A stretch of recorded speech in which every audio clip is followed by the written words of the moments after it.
Hey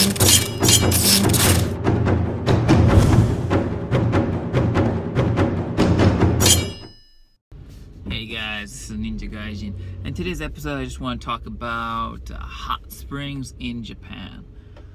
So, as you know, hot springs are pretty big in Japan, meaning, you know, a lot of foreigners, not just with foreigners actually, but obviously with Japanese people themselves.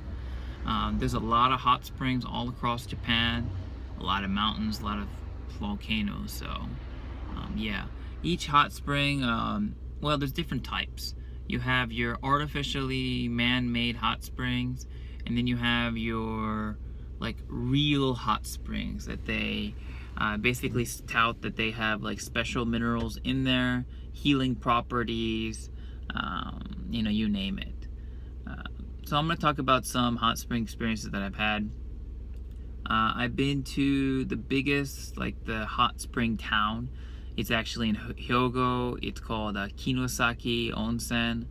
Onsen is hot spring in Japanese, so Kinosaki hot spring. If you write that into Google, it'll pop up so much information about it. I'll put the actual spelling down below in the comment area. If you're interested, you can research that.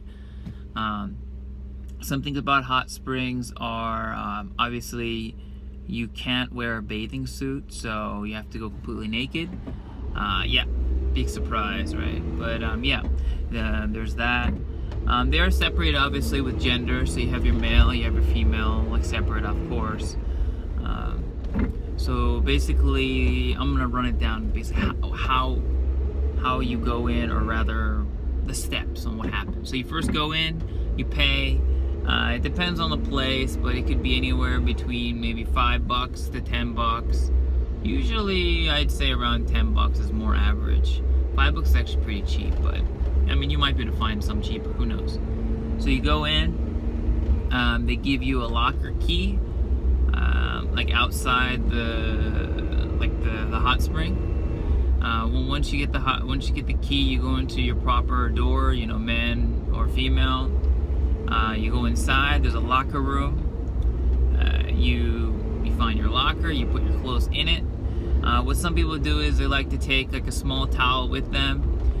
Normally what they do is you put the towel on your head, and basically it's a signal of when you should get out of the hot spring. If the small towel on your head is damp, it's time to go. It's just an interesting trick that a lot of people use here. So once again, once you get naked, you lock up your stuff, you take your key with you. The first thing you do is you're supposed to wash yourself. So they have these like sitting down washing room. Imagine a lot of showers just on the ground type of deal. So you sit on these like bucket looking like chairs, and you know, they have their shampoo, conditioner, and body soap. Sometimes it's said in English, like it actually says body soap, shampoo. I'm sure in the bigger cities it will. If you go to some really small, like hot springs, they might not say it in English, but you know, it won't kill you if you use conditioner on your head. So just use that. So once again, the basic steps: you go in, you're supposed to wash yourself before you go into the hot spring, right? The idea is you're supposed to be clean before you go in. So once you wash yourself, then you go in. Now, some people, they like to just go randomly in the hot spring pools. Usually there's several pools, maybe 5, 6 different pools. They have different temperature, right? That's something important to remember.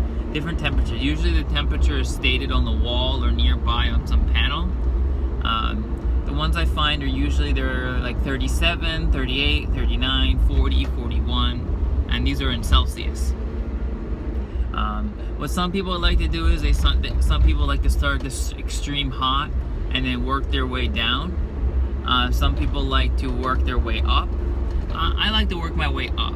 So I started at 37, and then I stopped at either 39 or 40. I'm not super huge on like the super hot water, so that's usually where I stop, the 39, 40. And also what they have in the hot springs, they have like a cold bath. So in between in between the hot spring pools, if you get a little overheated, you can splash some cold water in yourself and, you know, cool off. They also have a sauna. I'm not big on sauna rooms, but they have that if that's something you're interested in.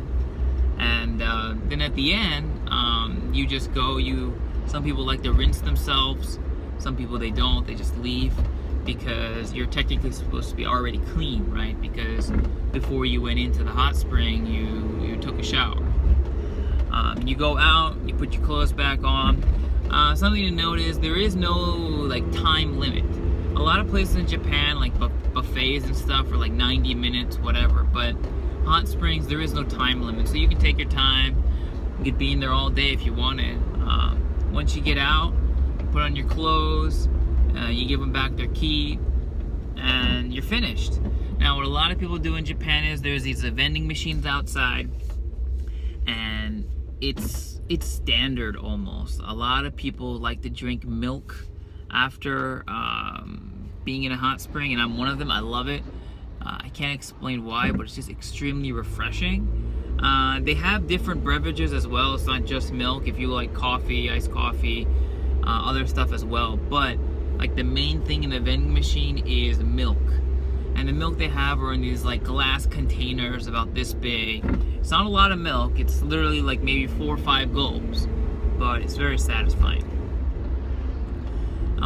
Yeah, so I mean that's basically it about the hot springs and the steps, etc. Oh, some things to note is if you have any tattoos, you're not allowed to go in a hot spring or actually any type of body of water in Japan other than like the ocean. Like you're not allowed to go into like swimming pools or water parks, etc. Now, I'm not saying you should do this, but if you happen to be able to conceal it in some way, possibly with band-aids or some type of concealer, or it's in an area that wouldn't be seen. I mean, as far as if you're going to the water park, right? Like if you can wear a bathing suit and it's covered, then you can probably get away around the rule. But if they do catch you and they find out that you have a tattoo, they will kick you out. Doesn't matter how small. So just something to keep in mind. And for the hot springs, I mean, obviously you're going to be naked, so I don't know whether or not you'll be able to hide it. But if you can, that's your own prerogative, your own risk. But yeah, in Japan they're very anti-tattoo, so it's just something to keep in mind. And yeah, so that's pretty much it. If you have any questions, or you're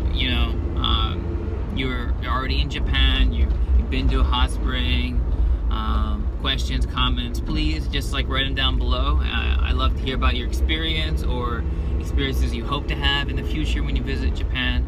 You know, just let me know, and I'll get back to you as soon as I can. Alright guys, have a good one.